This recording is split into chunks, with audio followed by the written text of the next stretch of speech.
ఒక సర్పంచ్ స్థాయి వ్యక్తి ఏకంగా మంత్రిని ఓడించగలరా? తన కనుసైగలతో రాష్ట్ర రాజకీయాలను శాసించే స్థాయిలో ఉన్న వ్యక్తిని ఓ మామూలు గ్రామ స్థాయి నాయకుడు నిలువరించగలరా? మన ప్రజాస్వామ్య దేశంలో ఇవన్నీ సాధ్యమే.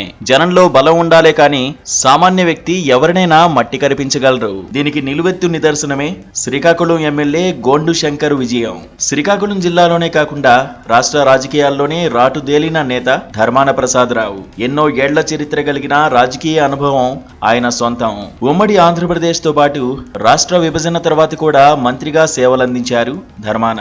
జిల్లాలో ఒకప్పుడు ఆయన చెప్పిందే శాసనం, ఆయన మాటే వేదం. అలాంటి నాయకుడిని మట్టి కరిపించారు టీడీపీ నాయకుడు గోండు శంకర్. శ్రీకాకుళం నియోజకవర్గం నుంచి టీడీపీ తరఫున ఎమ్మెల్యేగా పోటీ చేసిన శంకర్ మంత్రి ధర్మానపై ఘన విజయం సాధించారు. ఒక సర్పంచ్ గా రాజకీయ జీవితం ప్రారంభించిన ఆయన జనం మద్దతుతో అపురూప విజయాన్ని అందుకున్నారు. గారమండలం కిష్టంపేట సర్పంచ్ గా, శ్రీకాకుళం జిల్లా సర్పంచ్ల సంఘం అధ్యక్షుడిగా సేవలందించిన శంకర్ కు టికెట్ ఇవ్వడం అప్పట్లో సంచలనంగా మారింది.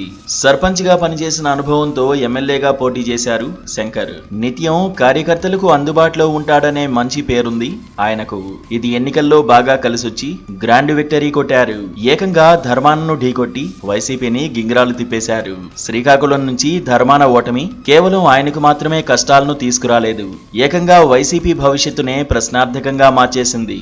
ఒకప్పుడు శ్రీకాకుళం జిల్లాలో వైసీపీకి మంచి పట్టుండేది. జగన్ హయాంలో కింజారపు కుటుంబాన్ని ఎదుర్కొని నిలబడ్డారు వైసీపీ నాయకులు. కానీ గోండు శంకర్ కొట్టిన దెబ్బకు ధర్మానతో పాటు ఫ్యాన్ పార్టీ అడ్రస్ గల్లంతైంది.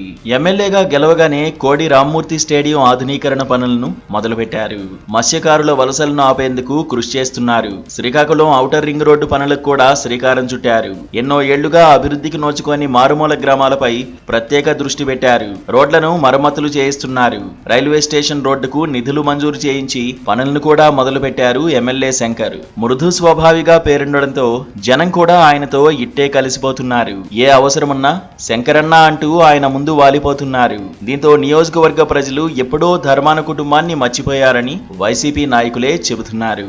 నిన్న మొన్నటిదాకా సర్పంచ్ శంకర్ గా పేరు పొందిన ఆయన ఇప్పుడు ఎమ్మెల్యే శంకర్ అయిపోయారు. నిత్యం అందుబాటులో ఉంటూ సిక్కోలు నియోజకవర్గాన్ని అభివృద్ధిలో పరుగులు పెట్టిస్తున్నారు. ప్రజలు తనపై పెట్టుకున్న నమ్మకాన్ని ఒమ్ము చేయకుండా ముందుకు వెళ్తున్నారు. అన్నింటికంటే ప్రధానంగా తన నియోజకవర్గంలో ఫ్యాన్ పార్టీకి చుక్కలు చూపెడుతున్నారు. శంకర్ దెబ్బకు తన రాజకీయ భవిష్యత్ ఏంటో అర్థం కాని పరిస్థితుల్లోకి వెళ్లిపోయారు ధర్మాన ప్రసాదరావు. మొత్తానికి ప్రజాస్వామ్యంలో ఏదైనా సాధ్యమేనని నిరూపించారు శంకర్. రాజకీయ దురంధరుడిగా పేరున్న ధర్మానను ఇంటికే పరిమితం చేశారు.